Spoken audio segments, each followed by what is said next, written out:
आज मेरा कोई भाषण का प्रोग्राम नहीं है। मेरे भाषण के बीच में सभी को टोकने का पूरा इजाज़त है, क्योंकि अगर आप बीच में ज़रूरत पड़ेगा, अगर आप टोकिएगा तो उससे मतलब मेरी बात निकलेगी तो मैं बात बताऊँगा। सबसे पहले एक चीज़ क्लियर करना ज़रूरी है कि आंदोलन ही क्यों, आंदोलन ही क्यों। दूसरा ये चीज़ क्लियर करना है कि आंदोलन करना चाहिए या नहीं करना चाहिए। तीसरा ये करना है कि पुल की ज़रूरत है या पुल की ज़रूरत नहीं है। सबसे पहले आप सबों का बहुत बहुत शुक्रिया अदा करना चाहता हूं। मकई छोड़ के भी इतने भारी संख्या में आप आए, इसके लिए आप लोगों का बहुत बहुत शुक्रिया। देखिए, ये जो पुल है कम से कम 15 पंचायत के लोगों को काफ़ी फायदा होगा। 15 पंचायत के लोग इधर से आ जा कर सकते हैं। अगर मैं थोड़ी देर के लिए मोदी जी का मुरीद बन भी जाऊं तो ये पुल और भी जरूरत रहता है, क्योंकि मोदी जी ने अभी तुरंत ऐलान किया है कि ये पेट्रोल बचाओ डीजल बचाओ।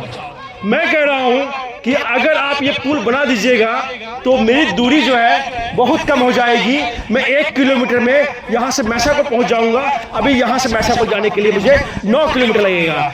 अगर और डेली खेत इधर है, लोग आ जा करते हैं, तो मैं कह रहा हूँ ये पुल बनवा दीजिए। आप 9 किलोमीटर का पेट्रोल कम से कम लाखों लोगों से बचवा लीजिए।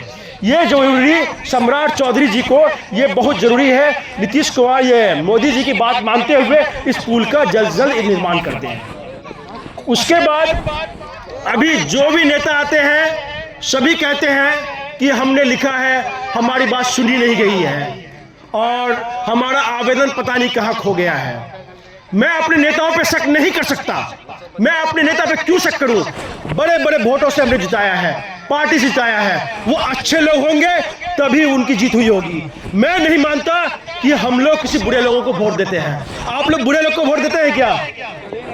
कभी नहीं। जब बुरे लोग को वोट नहीं देते हैं तो वो अब काम नहीं होता है। हो सकता है कि उनका भी कोई नहीं सुनता होगा।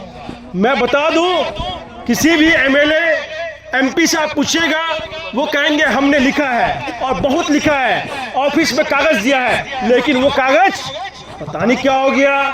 पुल पास नहीं हुआ, टेंडर नहीं हुआ। तो अब हम कहेंगे कि ऑफिस में मैंने भी कागज दिया था, फैसल ने भी कागज दिया था और एक आवेदन सभा फैसल ने भी दिया था जिला परिषद लेटर पे, उनके कहने पे भी नहीं हुआ। अब ये तो तय है कि ऑफिस में कागज देने के बाद कुछ भी नहीं हुआ, तो हम करें क्या? हम क्या करें? हम करते हैं, आज इस नदी में हम लोग खड़े हो जाते हैं 30 मिनट। क्यों? नीतीश लालू का 30 साल का सरकार और वोट दिया हम लोगों ने, मुख्यमंत्री बनाया हम लोगों ने। 30 मिनट हम खड़े रहेंगे पानी में, कहेंगे 30 साल तक आपने कुछ नहीं किया, और मीडिया के जरिए हम मैसेज देंगे उनको कि हम पानी में खड़े हैं, देखो, शायद उनको दिखाई पड़ जाए। साथ में ये जो आवेदन है, इस आवेदन में क्या लिखा हुआ है, तो साइड हो जाइए। आवेदन में क्या लिखा हुआ है मैं पढ़ के बताऊंगा, और इस आवेदन को हम लोग पानी में बहा देंगे। पानी